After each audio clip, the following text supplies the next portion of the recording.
आपके साथ रहा हूँ और आपने मेरी किताब की समीक्षा भी देखी है। और मैंने अभी बैरी उपन्यास भी आपको इसी लिए दिया है कि वो बुंदेली आंचलिक उपन्यास है जो कोरोना काल का है। मैं सबसे पहले आज के सभाध्यक्ष महोदय व समृद्ध मंच सभी को प्रणाम करता हूं और हमारे मध्य में संयुक्त महामंत्री अखिल भारतीय साहित्य परिषद व राष्ट्र धर्म पत्रिका के प्रबंधक डॉक्टर पवन पुत्र बादल जी जैसे तेजस्वी व्यक्तित्व को भी मैं का अभिनंदन करता हूं। यहाँ उपस्थित सभी विद्वान जन और शोधार्थी जो अनेक स्थानों से यहाँ आए हुए हैं और अभी कुछ दिन पहले छतरपुर में डॉक्टर परमार साहब और डॉक्टर वी.डी. श्रीवास्तव जी को मैंने सुना भी था, उनका सानिध्य मिला। और मेरी ससुराल पक्ष से कवि प्रताप जो बड़े समृद्ध कवि हैं, हिंदी संस्थान से सम्मानित हैं, उनको भी प्रणाम, उनका अभिनंदन। अभी डॉक्टर सरोज जी बोल रही थी कि बहुत प्राचीन भाषा है हमारी बुंदेली। तो वास्तव में एक हिड़ना शब्द है। ये शब्द किसी भाषा में नहीं है, ना विदेशों में, ना अपने देश में, किसी भी भाषा बोली में नहीं है। हिड़ना, माँ अपने बच्चे के लिए हिड़ती है, ये एक श्लोक में ऋग्वेद में है।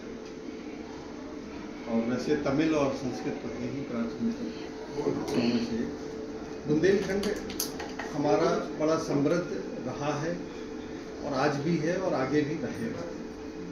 बुंदेलखंड की अपना एक इतिहास है जो ज़्यादा 500 से 1000 वर्ष तक की जो परंपराएं हैं, जो यहाँ का गठन है। पर एक बात हमेशा के लिए हम लोग गर्व करते हैं कि चाहे वो मुगल काल हो 800 वर्षों का, चाहे वो 200 वर्षों का अंग्रेजों का समय, हमारे बुंदेलखंड में कहीं ना कहीं चिंगारी जो एक उनके प्रति विद्रोह था, एक जो राष्ट्रीय आंदोलन या स्वतंत्रता के लिए वो आग हमेशा उनके हृदय में रही। चाहे वो छत्रसाल हो, चाहे उनके पिताजी चंपत राय हों, या जैसा कि आप हृदय साहिब के बारे में बता रहे थे, मधुकर साहिब जी के बारे में। इसी तरह जो शासक रहे हैं, कवि भी रहे हैं छत्रसाल जी, और उन्होंने कवि भूषण को अपना कंधा दिया, उनकी पालकी में अपना कंधा लगाया, सम्मान दिया उनको। तो आज भी साहित्यकारों का उसी तरह सम्मान है हमारे बुंदेलखंड में। और इस समृद्ध भाषा को, यहाँ की संस्कृति को यदि हमें अक्षुण्ण रखना है, तो अभी एक शोधार्थी बोल रहे थे कि इस तरह के सेमिनार या इस तरह की गोष्ठियाँ, उन्होंने एक ऐसे शब्द का प्रयोग किया पर वो अतिशय था, इतना एक अपना एक लेवल और समझ होती है। पर वास्तव में ये जो गोष्ठियाँ होती हैं, जो सेमिनार होते हैं, ये कहीं ना कहीं हमें अपनी भाषा से जोड़ते हैं, अपनी संस्कृति से जोड़ते हैं, और ये बहुत ही आवश्यक है। मैं आपको बताऊं कि एक समय था कि उभयलिंगी जो किन्नर समुदाय है, उस पर कोई भी कार्य नहीं हो रहा था, एक भी शोध नहीं हो रहे थे। पर जब ये विमर्श महाविद्यालयों ने, विश्वविद्यालयों ने अपनाया और सेमिनार गोष्ठियाँ की, मैं भी भारतवर्ष के कई विश्वविद्यालयों में इसलिए ज़्यादातर बुलाया गया हूँ, तो जब वो गोष्ठियाँ और सेमिनार हुए तब वो विमर्श सामने आया और लोग उस वर्ग को समझ पाए। और यहाँ तक कि हमारे माननीय सर्वोच्च न्यायालय ने उसमें लैंडमार्क जजमेंट दिया, जिसके आधार पर हमारी संसद ने 2019 में एक बिल भी बनाया। तो बहुत ज़रूरी है ऐसी गोष्ठियाँ और ऐसे सेमिनार, जिसके लिए मैं बहुत आभारी हूँ बुंदेलखंड विश्वविद्यालय का कि वो हमेशा कोई ना कोई अच्छा कार्य करते चले आ रहे हैं। समय 5 से 7 मिनट है, पर ये विषय ऐसा है और बहुत से अच्छे वक्ता हैं कि एक बहुत पर्याप्त समय चाहिए होता है इन सब चीज़ों के लिए।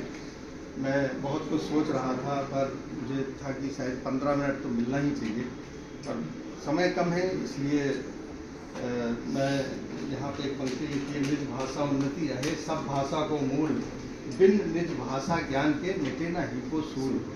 तो ये जो पंक्तियाँ कहीं कहीं हमें देखने को मिल जाती हैं, पढ़ने को मिल जाती हैं, तो इन्हें हमें अपने में आत्मसात करना चाहिए। जैसे अभी सुरेंद्र अग्नोत्री जी ने बताया कि हम लोग ऐसे पहचान जाते हैं कि अगर हाउ बोल दिया यानी बुंदेली है। एक शब्द और है आगे, पर बुंदेली में बोला जाता है आगे।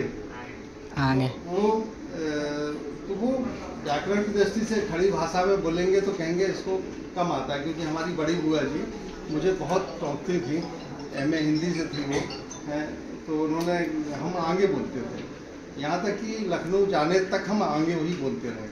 हमारे अध्यक्ष महेंद्र तिवारी जी आज भी आगे बोलते हैं जावटी भाषा में, तो फिर आगे बोलना पड़ा कि नहीं हम सही कर रहे हैं अपने को।